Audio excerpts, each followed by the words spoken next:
Hi FlossTube, this is Laura from Stitching by the Shore. This is a channel all about cross stitch with a little bit of paper crafting thrown in too. Normally you see me on Friday mornings for my regular videos, but this one is a special video. I wanted to talk about our end of the year 2023 cross stitch artist trading card swap. So if that intrigues you and you want to learn more, keep watching. If you are only interested in seeing, general cross stitch projects and the regular floss tube videos, just check out any of my Friday videos or any of the other videos I have. I have lots to choose from and I would love to have you there. But let's talk about trading cards and let's talk about swapping today. You know that last year, if you've been following me, if you're new, welcome, and this will be new, I started creating trading cards, artist trading cards, using cross stitch, and I have had a ball, and I've enjoyed swapping with people, and I think they've enjoyed swapping with me, and I thought, why not make it a little bit more of a formal swap, and this way, if you've already participated, you can even do more swaps with people. So I thought long and hard of how I wanted to do it, and I think, especially for this first one, to give it a go, this is what I want to try, and then we'll work out any kind of snafus as we go along. Hopefully you'll be patient with me. I'm trying to think if I ever hosted any swaps in the paper crafting world, and I'm not sure I ever did. So this is a whole new territory for me. But first you might be saying, well, what is a trading card, Laura? Especially if you're new. So trading cards, I want to say somewhere around 1999. I can't remember exactly. They were created by an artist who thought it would be fun to create tiny little pieces of art and trade them with other artists. And this has evolved over the years from people that do, say, painting or watercoloring or line drawing with pencils. Maybe it's paper crafting. It was very big for quite some time in the paper crafting world. Stamping. I've seen beautiful ones with just ripped paper and things were created that way. And so I said I had not seen any really cross-stitched before, and I said, well, why can't we do cross-stitch ones? And that's where the idea came from. I don't know if I'm sure there's probably others that maybe have cross-stitched them. I know people may have used sewing methods on the paper. Whether or not they've used cross-stitch fabric, most likely, maybe, possibly, I mean, most things have, there's been creative people around for a long time, so most of the time somebody's already done it before you. But I really ran with it last year. And so I was so excited to do that and give it a try. And I've tried to work out some of the kinks of doing it with cross stitch and so on and so forth. So hopefully then I can help you as well. I will talk a little bit about what the parameters of a trading card are. There's very few rules. Really, really, really. Most of it is just your creative adventure.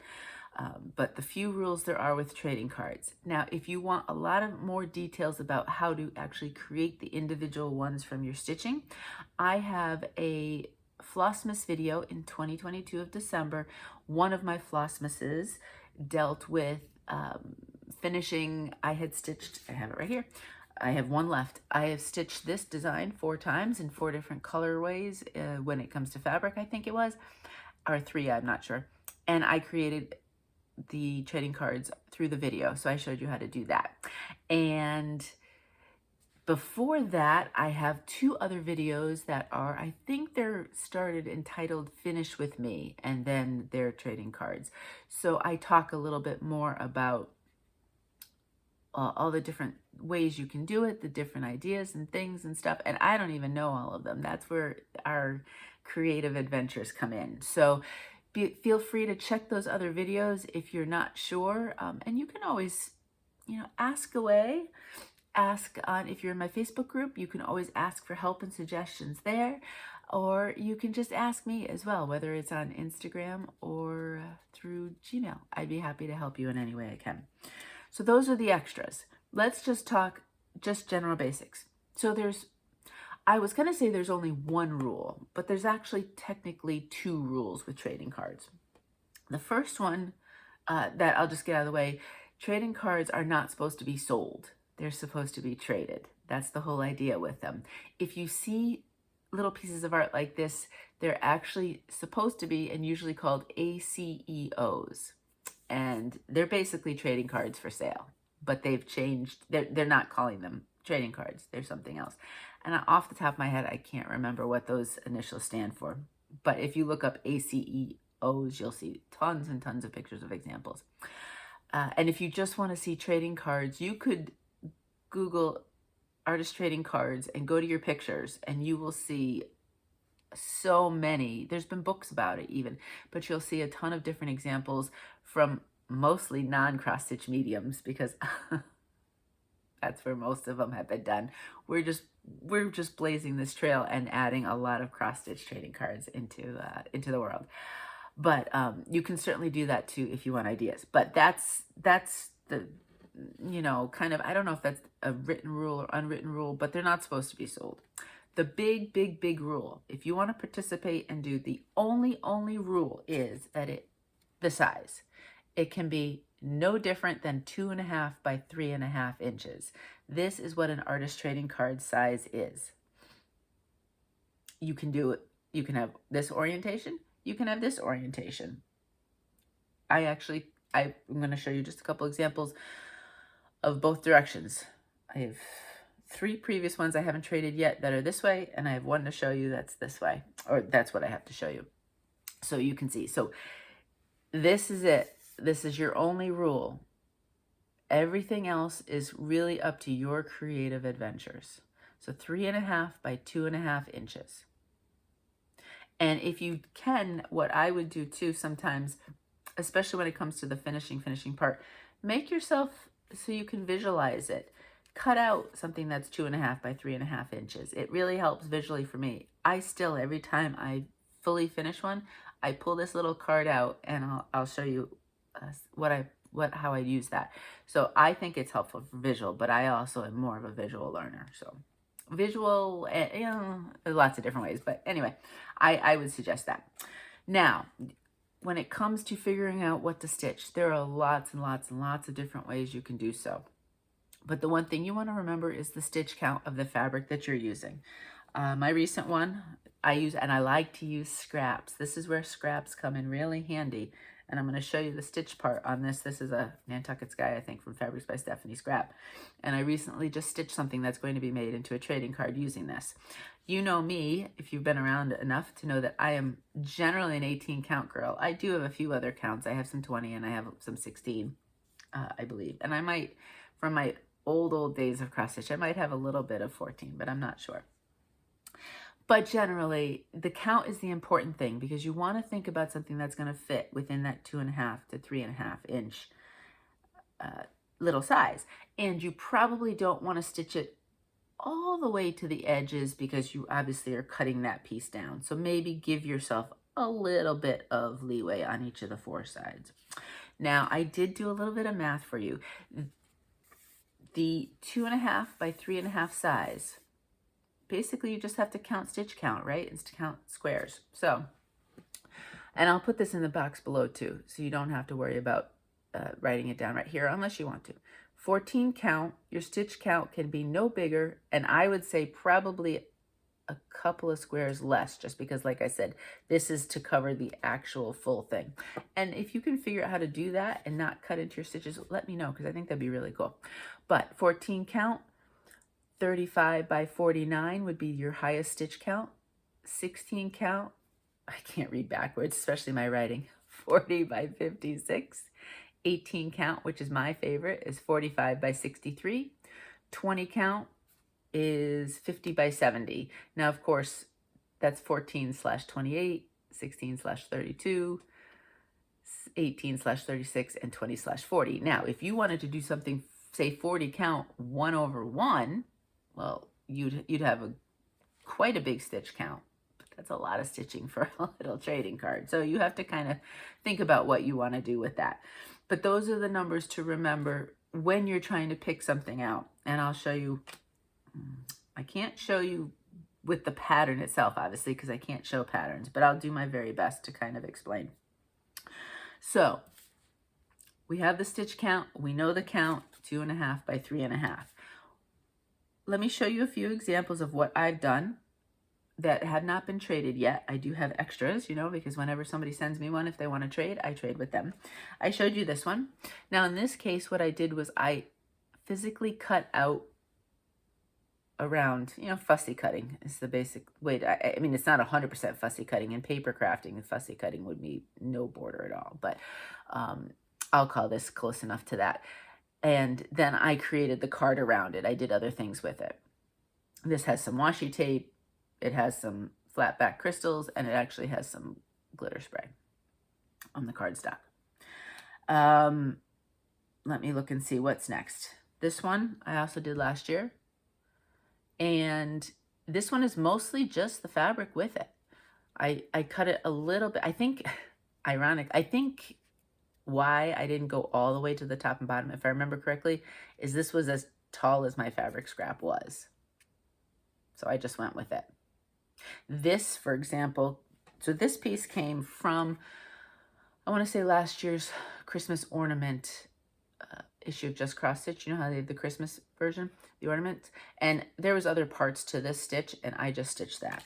This was part from Waxing Moon, I want to say Autumn Littles. And again, I took this part out of a little, there was more to this stitch. I could have easily, if I had enough fabric, I probably would have just done it all the way top and bottom. So you can see you don't have to do super fancy. This one I recently just finished and stitched. And this actually was a little Lizzie Kate. It was like summer fob, I think it was. And it fit exactly like this. So I actually did the fabric all the way. And I just happen to have a lot of brads from my paper crafting days, so I threw them in. But you certainly could, you could just have it just like that, and it would be a lovely trading card. So you don't have to go crazy with the mixed media or other elements with it. You can if you want, and I've received some really cool ones that have, but you can kind of just go with whatever works for you type of thing. The other example I'm going to show you, I'll show you in a minute when I show you about how to pull things out of patterns at times. So I have two that are stitched, that are ready to go, that I just haven't made fully finished trading cards from. And I wanted to do that purposely because I want to show you the back with the interfacing. Here's this little guy. He was part of a bigger pattern. For the life of me, I cannot remember which one though, to be honest with you. And I just pulled him out. I know there was a fence, there was a cardinal, there was some other things with it. If I find it at some point, I'll let you know. I just wanted to stitch him. Now, he could have been stitched in either direction. I don't know if this is the way my scrap was. So he'll obviously be a vertical, and he'll be this shape right here. And I'll do some, I'm thinking I might cut him out and then create a scene around him. Now, let me show you the back. I just ironed on some interfacing. Oh, and I meant to look this morning what the actual number is. I will check and I will put it in the description box. If you sew, you probably know exactly what interfacing you would like to use for that. I don't sew. I just happened to find one that seemed to work. It's flexible, but it keeps it nice and flat. So, and it covers my stitching, and I have something to attach. I have the adhesive can attach to the interfacing and not the actual fabric itself and the stitching. So it was a luck of the draw what I happened to, or, a couple of samples I tried, but this is what I fell on, and it seems to work really well. I use interfacing for my trading cards and for my cross-stitch scrapbooks. And I'm really happy with the one I've chosen. So I'll let you know if you would like to have an idea of what I use. So this guy will most likely be cut out, which is why I don't worry that I didn't get the interfacing all the way to the edges. And then I'll do something with him. Now you get a sneak peek from Friday's video. I just stitched this week. If you have stitched one of the most recent patterns out there, you know what this is. I took a piece of the pattern, so let me show you.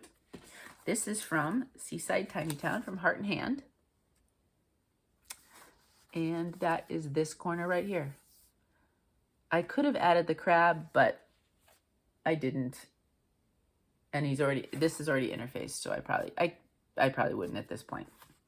But that probably, given I had the extra room with it, but I just thought it would be cute, the lighthouse and the seagulls. And so with this one, what I do, and this is why I show you with this, I generally will put the card behind and I'll play around for orientation. And I hold it up to the light so that I can see through. And then I can play around where I think I want this, if I'm going to use the whole or most of the fabric. And I don't know what I'm doing with this one yet. I don't know if I'm just going to center it, or, you know, I might put it closer to the edge and then do something. I'm not sure. But that's how I would do it. And that's why I suggest these, because it's helpful with your finishing. And again, interfaced on back and ready to rock and roll. So those are my two that I have not fully finished. But that takes us into how to find pieces. These Tiny Towns are fantastic. I can't reach it. I do a Blooming Tiny Town too, which I confess, I bought probably more for doing trading cards than for actually stitching the full piece, which I might. They're cute, but I wanted it certainly for the trading cards. There are lots of different pieces here that you can pick and pull or mix and match, and you could grab something. Same thing on the back. That's the Honey of the Tiny Town. Any of the Tiny Towns, really. It's easy enough to do that, and you just pick and choose. This one right here is a trading card, another one that I haven't traded yet. That is part of a bigger pattern from Shakespeare's Peddler, Antique Scissors and Spools. So I went through, and the pattern's not here. If I had the actual pattern design, what I do is I just count the stitches, and I realized that doing from here to there was a perfect size width. Now, I could have just done the fabric all the way from the top and bottom, and I think it would have looked cool. I did add a brad up there too, but I think I had already cut it a little tighter, so I was playing around with it. But that's part of this bigger pattern, which I think I will eventually stitch anyway, but it gave me, and if I'm looking on the back here, look, if you've had any of these Shakespeare Peddlers, a lot of them you can pick and choose, and you can mix and match from multiple patterns. I also wanted to show you, this was sent last year, so I don't have the trading card to show you, but I stitched just this pumpkin. I stitched it on purple fabric. It looked really cool. And then I finished around it and loved it. I have not stitched, this might work. I'd have to look at the stitch count. I haven't recently to just do the raven itself. I'm not sure. I don't think both of these together would work. I would say that's probably too big. But I know for a fact this does. It looked really cute. So again, pick and choose from your patterns. Look at them in a whole different way and find different parts that you might like, and that might work in this. You'd be surprised. I'm surprised sometimes what doesn't work, but I'm also surprised by what does work. And if it's too tiny, you can say, oh, well, I'll up it to 16 or 14 count, or 32 and 28. Or if it's a little bit bigger, maybe I go down to 20/40 and I stitch it on that instead. So you can play around with that if there's something that you really want to use. Now, there gets to be a point where they're just too big, right? So, you kind of work within your parameters. So that's the tips and tricks and some ideas. Let's talk actual details for this current swap. So I'm giving you 2 months. Today is August 1st, and I am giving you 2 full months to decide, to stitch, to fully finish before I'm asking you to send it out. So I'm hoping that that is a good amount of leeway time, especially this very first time. If this is something that people really enjoy, then we'll look at it for next year, and maybe I can, at the end of this year, start to look at the calendar and kind of plan them out a little bit more, so that there could be more than one maybe during the year, depending on interest. And we can go from there once I know. And I might not need to give you 2 months lead time, or maybe that's good. I'm not sure.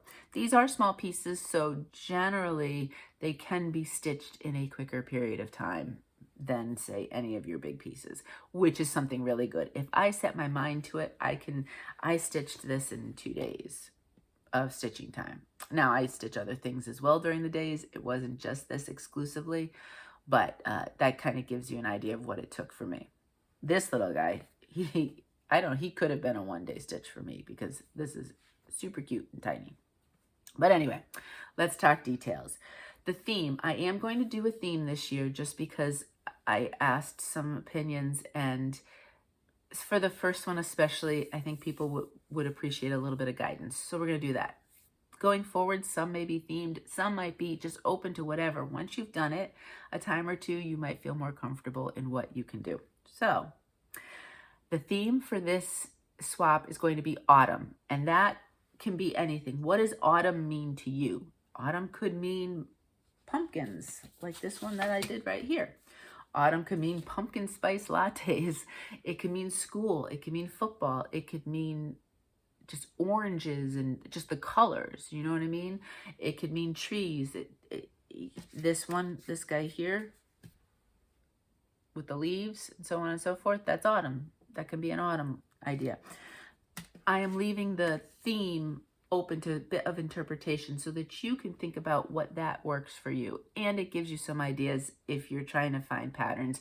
There's a lot of options within that idea of autumn.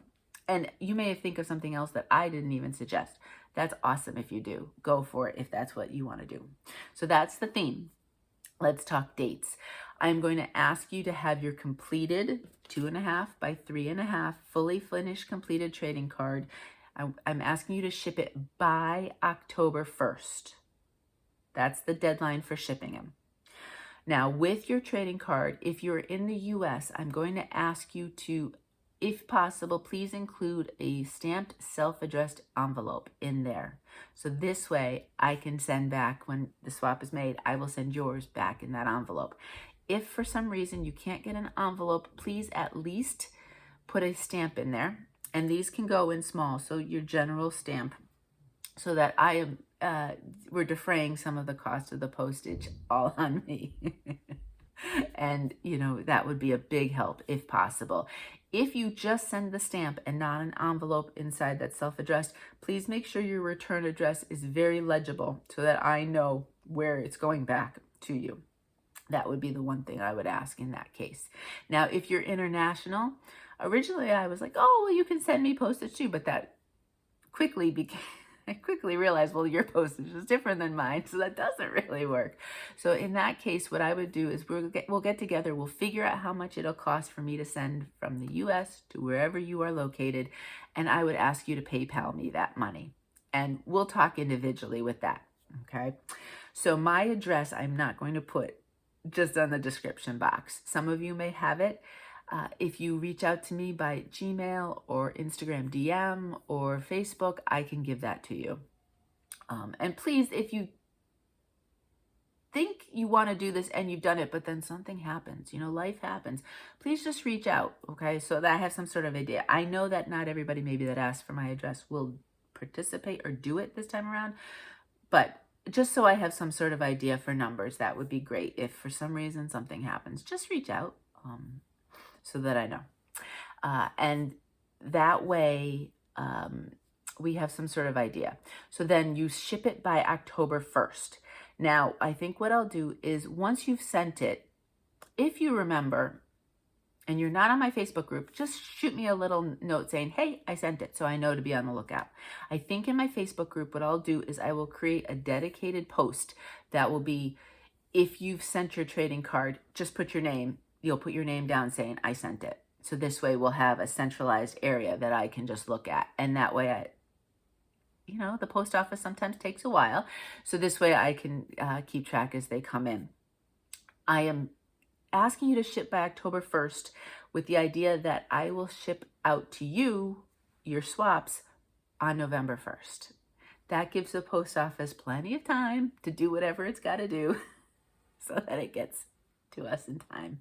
And what I will do is I will not create swap partners until I have received the trading cards, and probably close to the end of October is when I'll do it, unless I've received all that people said that they're sending. And if I just don't, but I'll probably wait to the very end. And then I would say I'd put it in a wheel and pick names that way, but you know me, I'm very old school. So I'll probably take a bowl, flop all the names in, and just pick the old-fashioned way. And then once I've got the swap names picked, I will, on November 1st, send things out to you. So you will receive a swap from a partner. And then if you participate next year or whatever, as I pick unless we don't have a lot of people participating, sometimes you might get repeats, but I'll try as best as possible that you receive from different people. Now, that reminds me, on the back of your card, now I title mine. Now, my titles are not exactly brilliant. This one's titled Scissors. But it's really fun for you to put your name on it so that you've signed your piece of art. And usually the date and month and year is fine of when you fully finished it. So this one was created on October of 2022. The title is really up to you. Sometimes people write notes with their name and the date. You can do whatever you want in that idea, but put your name so that you've signed your work. That's the most important thing. So October 1st, mail by to me, and then I will send out November 1st. Let me see if I have any other notes. I've talked about postage, the stuff that's stamped, self-addressed stamped envelope. Yep, I think that's about it. So if I have not addressed any of your questions, feel free to leave them below. I'd like to know maybe what I missed because I'm not sure. You know, in my head, I think I remembered everything, but there could be a question that I completely forgot to answer. So if you put it there, I can answer it and other people can see if they have some of the same questions. And maybe on Friday I'll have this finished. I'm not sure because looking at it now, I don't know what I'm going to do with it. But who knows? Today is only Tuesday. So it's always possible that by Friday I'll have some stroke of idea of creativity of what I want to do. I think that's it. So I hope you're excited to give this a try. I know some great ideas. People also said that these would be lots of fun for your table mates at retreats or to do swaps in person at retreats if you knew other people that were coming. Like I said, this was very big in the paper crafting world for quite some time, and a lot of people did them both by mailing and in person. So let's see what we can do with it. I think it'd be a lot of fun. And it's a nice little completion. You get something that from somebody else that they've completed for you, and it's nice and easy to store them. I store mine, by the way, and I don't have any that are close by. But I did show in one of my videos, I store these in baseball card trading sleeves. You know how they have the 9 and it fits in my 8.5 by 11 notebook, although I got some that had holes that could fit in most different types of binders. I just like that. They're acid free. These baseball cards are the same size as this. This is the size of a baseball card. So they slip right in just like a baseball card would. And now I have them in my scrapbook. I have the ones that I've completed plus the ones I've received. So it is just a wonderful memory to put with all of my other stitching that is all stored. So that's it. I think that's all the questions I have. If I think of anything else, I'll talk about it in successive videos, or if there's questions, you can always ask me personally too. All right. So I hope I explained it all. I hope you have a great rest of your week, and I will catch you at my next regular video. Happy stitching.